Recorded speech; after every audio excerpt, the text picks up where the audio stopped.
नमः संस्कृताय प्यारे बच्चों। आज हम सब लोग अध्ययन करेंगे स्त्री प्रत्यय प्रकरणम स्त्री प्रत्यय प्रकरण का। ये स्त्री प्रत्यय प्रकरण क्या है? देखो नीचे लिखा हुआ है अधिकार सूत्रम। यह एक अधिकार सूत्र है। अधिकार का मतलब क्या होता है?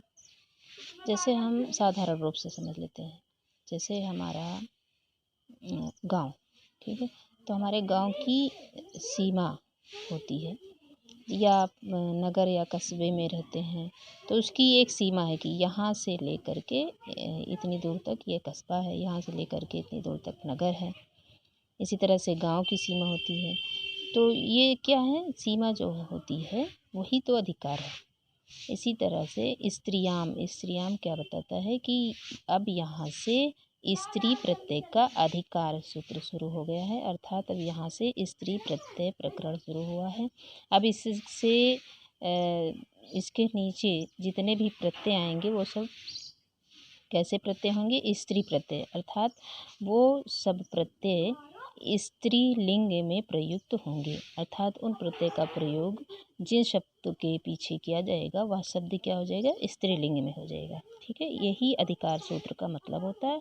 और इसका कोई मतलब नहीं है। जो स्त्रियाम है इसका यही मतलब है। स्त्रियाम शब्द देख लीजिए, स्त्रियाम ये सप्तमी विभक्ति का एक वचन है। स्त्रियाम जैसे नद्याम चलता है, तो स्त्री लिंग में लिखा हुआ ना, स्त्रीलिंग में अधिकारो अयम समर्थानाम इति यावत। देखिए लिखा हुआ है अधिकारो अयम। अयम माने क्या होता है? यह अधिकारो माने अधिकार है। यह क्या है? अधिकार है। क्या अधिकार है? स्त्रियाम, जो स्त्रियाम लिखा हुआ है यही अधिकार है। और ये कहाँ तक है? तो लिखा है समर्थानाम इति यावत, यानी समर्थानाम तक, अर्थात महर्षि भगवान पाणिनि का जो अष्टाध्यायी है उसमें जो सूत्र दिया गया है स्त्रियाम से लेकर के समर्था नाम तक का जो सूत्र है वहाँ तक, उसके बीच में जितने भी सूत्र आएंगे वो सब क्या कहलाएंगे? स्त्री प्रत्यय के सूत्र कहलाएंगे। ये कहना चाहता है ये, ठीक है। और इस देख लीजिए इसकी यही व्याख्या है और इसका कोई मतलब नहीं है। इसका सिर्फ इतना ही समझाने का मतलब है कि अब जो भी है वो स्त्री प्रत्यय प्रकरण के अंतर्गत आएगा। ठीक, अब हम देखते हैं टाप प्रत्यय।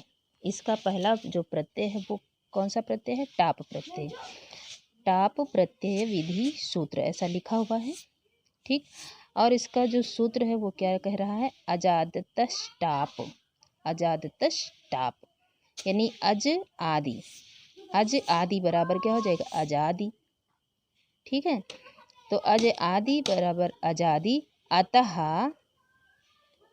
देखो अगर हम संधि करें तो लिखा जाएगा कि अज धन आदि धन अतः धन टाप। लिखकर आप लोग देख लीजिए चाहे। अज धन आदि, तो और उसके बाद में अतः फिर टाप। अज का मतलब हुआ आजादी गढ़,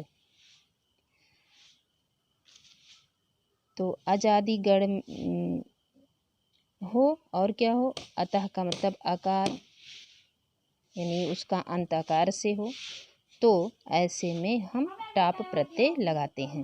यानी कोई भी ऐसा शब्द हो जो आजादी गढ़ के अंतर्गत आता हो, ठीक है, और उसका अंत जो है अकारांत हो। ठीक है, जैसे अज, अज पढ़ा, अज, अज अंत में आ रहा है, बड़ा नहीं अ। जैसे एडक, तो ये सब क्या है? आजादी गढ़ के अंतर्गत आ रहे हैं। और इसका अतः का मतलब आकार है, अंत। अतः मतलब अंत, आकार है।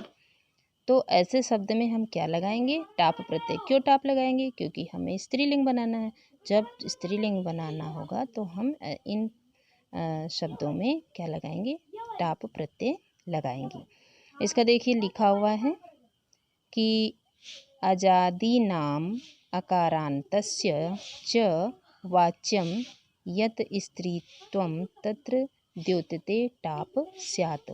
यानी आजादी नाम, अज आदि नाम से युक्त अकारांतस्य, अकारांत लिखा हुआ, अकारांतस्य यानी अकार से अंत है जिसका, ठीक है।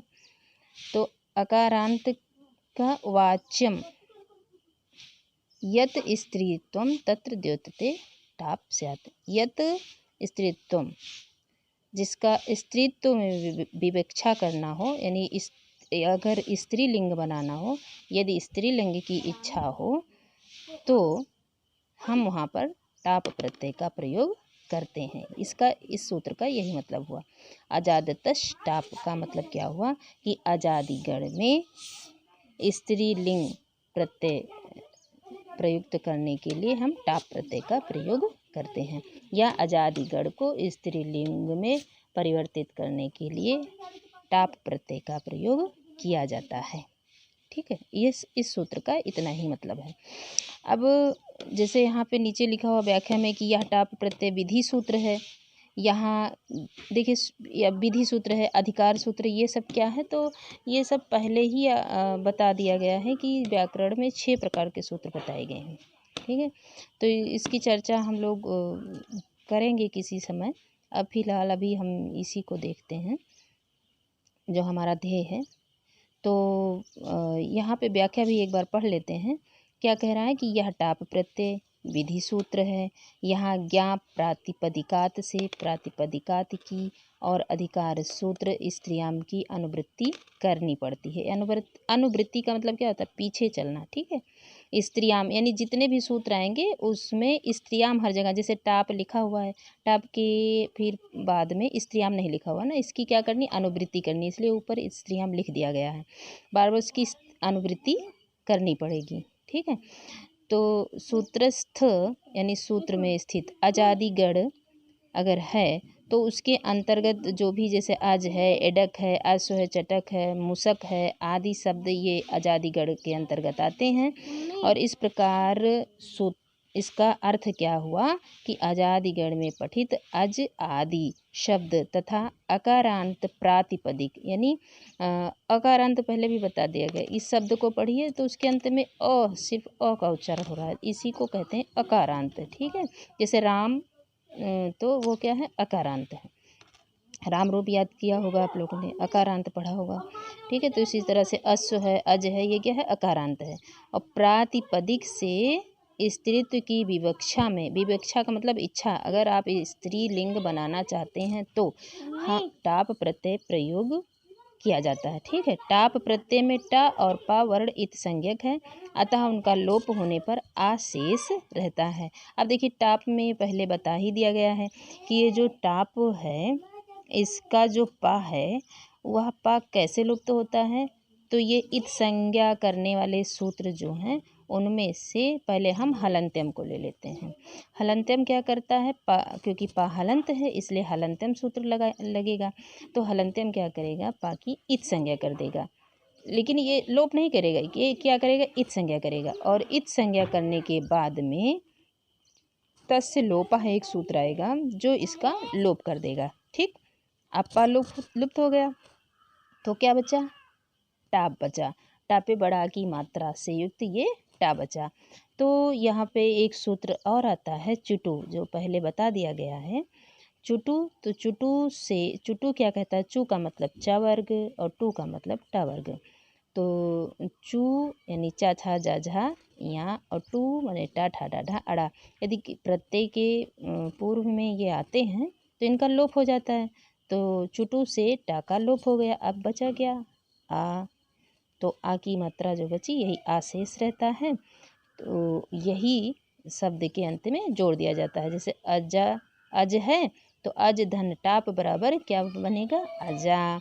अश्व धन टाप बराबर क्या बनेगा, अश्वा। चटक धन टाप बराबर क्या बनेगा, चटका। मूषक धन टाप बराबर मूसका। समझ में आ गया। और यहीं पर देखिए ये लिखा हुआ है सर्वा। सर्वा हम सभी बच्चे ये जानते हैं कि जो सर्वा है वो पुल्लिंग तो है लेकिन ये सर्वनाम में आ जाता है, ठीक है। तो इसलिए ये आजादीगढ़ में पठित नहीं है, अर्थात आजादीगढ़ के अंतर्गत ये नहीं आता, ये सर्वनाम में है। तो यहाँ पे आकारांत सर्व शब्द में अगर हम टाप प्रत्यय लगाते हैं तो इसके आगे और प्रक्रिया होती है। सर्व धन टाप लगा दिए, ठीक है, तो सर्वा रूप बनने पर सवर्ण दीर्घ बन जाएगा और सर्वा यह रूप सिद्ध हो जाएगा। इसके बाद में इसका रूप सिद्ध करने के लिए, यानी इसको पूर्णतया सर्वा रूप में लाने के लिए क्या किया जाता है, प्रथमा विभक्ति के एक वचन में जो सु औजस का प्रत्यय लगता है उसमें सु प्रत्यय, प्रथमा विभक्ति के एक वचन में सु लगता है, तो ये सु प्रत्यय इसमें प्रयुक्त होगा। और उसके बाद जो पहले सकार का लोप होकर के सर्वा रूप सिद्ध बन जाएगा, क्योंकि सु का जो है इसका लोप होकर के सर्वा रूप सिद्ध हो जाएगा। ठीक है बेटा, नमः संस्कृत।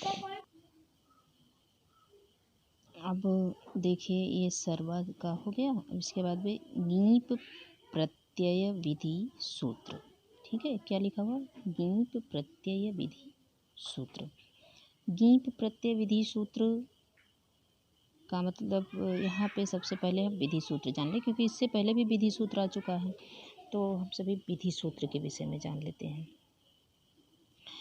विधि सूत्र क्या है, विधि सूत्र कर्तव्य का उपदेश करने वाला सूत्र होता है, यानी कर्तव्य का बोध कराता है कि क्या करना चाहिए। ठीक है, जैसे तस्य लोपा जो होता है, यानी वो लोप करता है, लोप करने का ज्ञान कराता है। ठीक है, तो ये क्या है, विधि सूत्र है। और गीप प्रत्यय भी क्या है, विधि सूत्र है।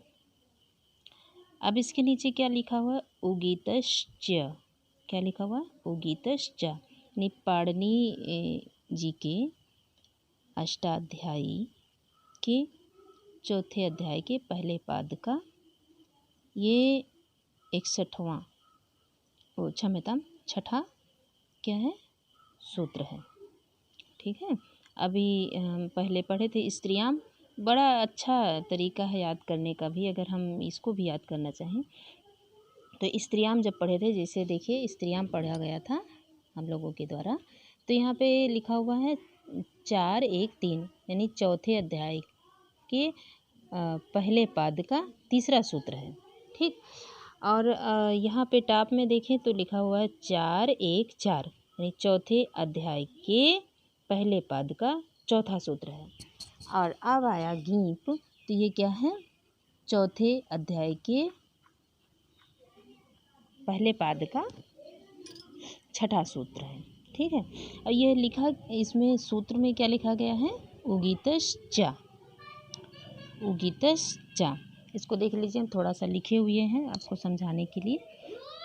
सबसे पहले हम उगीतश्च का समझ लें क्या है। देखो लिखा हुआ ना, उगीता धन चा, ठीक, इसको हम अलग किए, क्या लिखा, उगीता धन चा।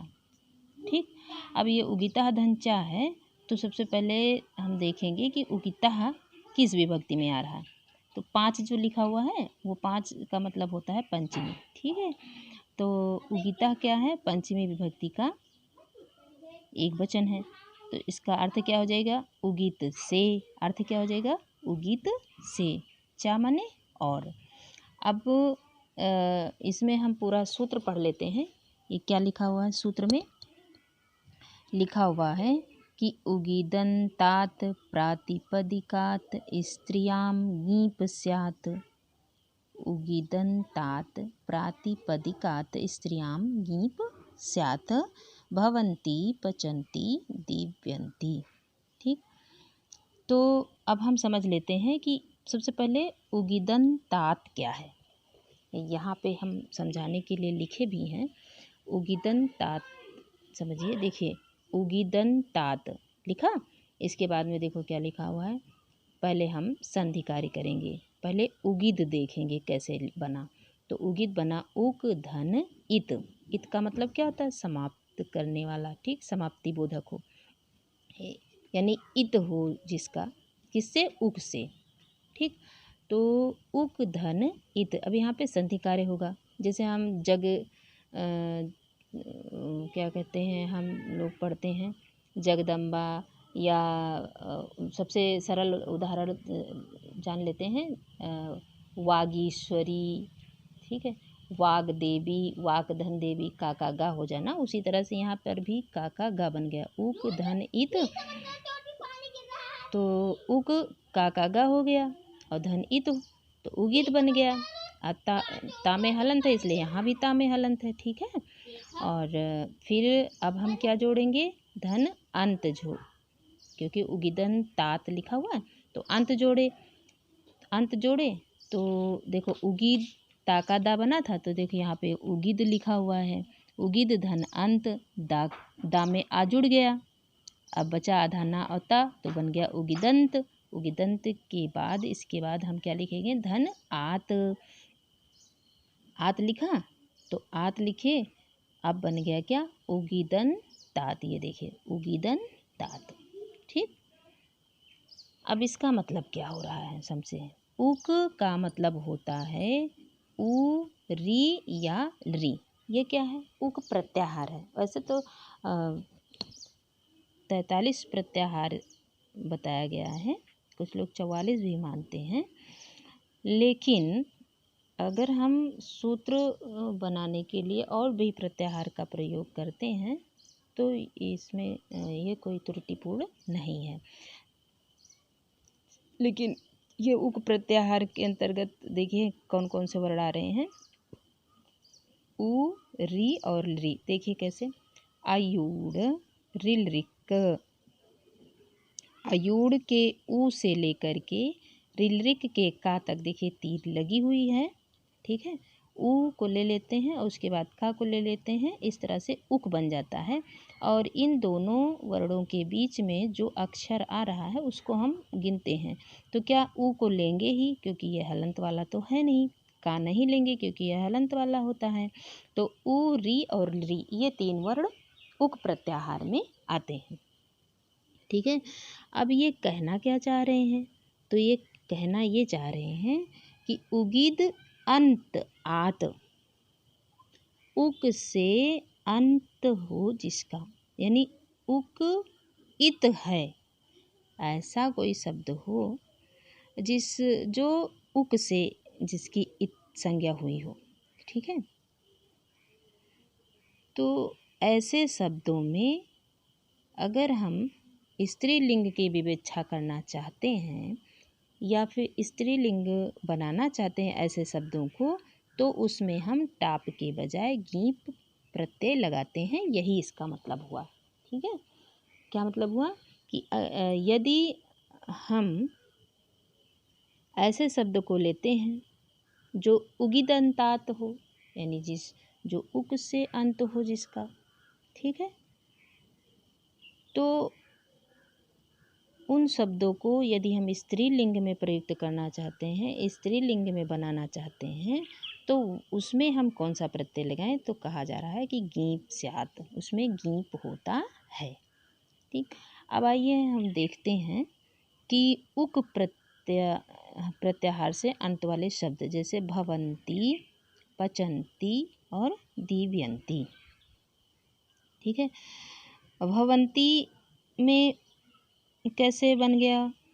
तो देखिए उदाहरण देखिए लिखा हुआ है भवन्ति। भवन्ति का मतलब होती हुई। कैसे? भू धातु है। भवन्ति में कौन सी धातु है? भू धातु है। तो पहले हम इसकी व्याख्या कर देते हैं ताकि आप सभी बच्चों के समझ में सही आ जाए कि यह गीप प्रत्यय विधायक विधि सूत्र है, लिखा हुआ ना, इसका अर्थ है और उगित से। उगित समझ में आ ही गया।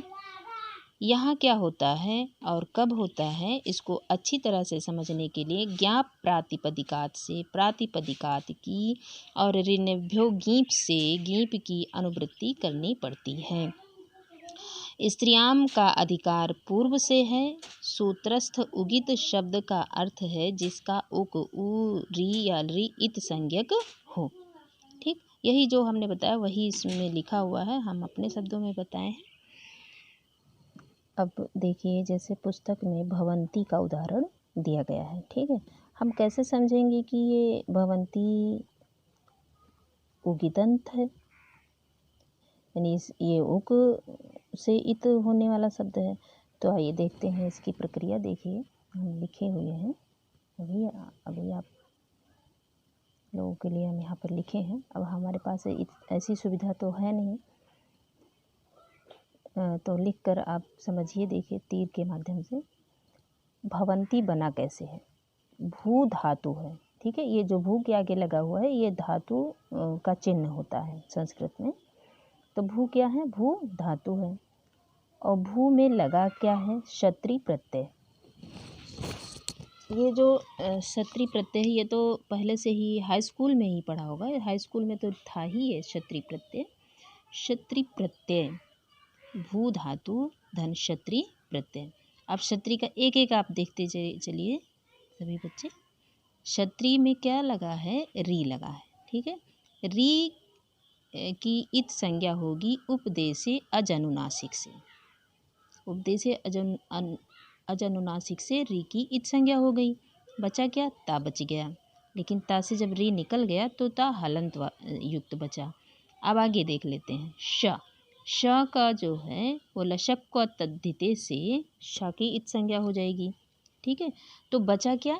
अत बचा। देखिए लिखा हुआ अत, ठीक है।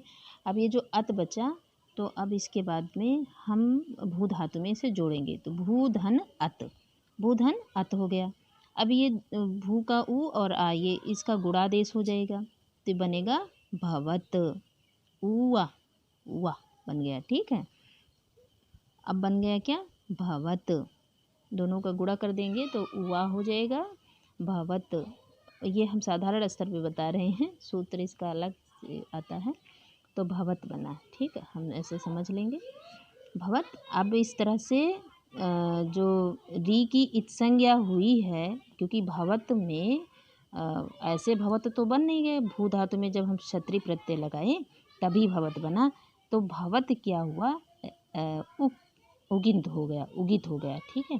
उगित क्यों हुआ? क्योंकि इसमें री की इत संज्ञा हुई। आप समझ रहे हैं। फिर इसके बाद एक सूत्र आता है, ये हम इसका विशेष नहीं जानते हैं, लेकिन इसमें लिखा हुआ है कि शप्शयोर नित्यम। तो शप्शयोर नित्यम सूत्र है, और ये सूत्र क्या करता है? इस सूत्र से नुम का आगम हो जाता है। देखिए, नुम का आगम हो जाता है। तो भवत रूप बनने के बाद शप्शयोर नित्यम सूत्र से नुम का आगम हुआ, तो बना भवंत। भवंत में हम गीप प्रत्यय लगाएंगे। क्यों लगाएंगे? क्योंकि ये उगित है। उगित कैसे है? क्योंकि भू धातु है, क्षत्रि प्रत्यय है, क्षत्रि प्रत्यय ऋकारांत है, और उगित में भी री आता है। उ, री और री, ये तीन वर्ण आते हैं। तो इस तरह से भवंत शब्द जो है वो उगित है, उग से अंत हुआ है इसका। तो हम इसमें आसानी से स्त्रीलिंग बनाने के लिए गीप प्रत्यय लगाएंगे। गीप का देखिए, पा हलंत युक्त है, इसलिए हलंत्यम सूत्र से पा की इत संज्ञा हो जाएगी और तस्य लोपा से इसका लोप हो जाएगा। पा खत्म हो गया। अब बचा गू। गू में हम जो अंगा है उसकी लसक को तद्धिते से इत संज्ञा करेंगे और तस्य लोपा से लोप करेंगे। अब क्या बचा? दो इस प्रत्यय में केवल बड़ी ई बचा, केवल बड़ी ई बचा। तो हम लिखेंगे यहाँ पे भवंत धन ई बराबर क्या बन जाएगा? भवंती। अब यहाँ पे एक हम देखिए गलती किए हुए हैं, भवंत लिखा हुआ है, लेकिन ये जो भवंत है इस भवंत में हमको यहाँ पे हलंत लगाना चाहिए, ठीक है। तो भवंत धन ई बराबर क्या बन जाएगा? भवंती, ठीक है। आज की कक्षा यहीं तक। इसके आगे जो भी उदाहरण इसमें दिया गया है, जैसे भवंती, पचंती और दिव्यंती का दिया गया है, ये तीनों उदाहरण इसी तरह से रहेंगे। पचंती में कौन सी धातु है? पच धातु है, और दिव्यंती में द्यु धातु है, ठीक है। पचंती में भी क्षत्रिय प्रत्यय लगा हुआ है और दिव्यंती में भी क्षत्रिय प्रत्यय लगा हुआ है, इसलिए इसमें कोई कठिनाई नहीं होगी। देख सकते हैं आप सभी। देखिए, ये देखिए, पचंती पकाती हुई, दिव्यंती माने खेलती हुई, ठीक है। और इस सब में क्षत्रिय प्रत्यय लगा हुआ है। इस तरह से भवंती, पचंती और दिव्यंती ये 3 उदाहरण हमारे बन गए गीप प्रत्यय की। बस आज के लिए इतना ही। आगे फिर हम किसी दिन पढ़ेंगे। तब तक के लिए नमः संस्कृताय। नमः संस्कृताय। जय गुरुदेव।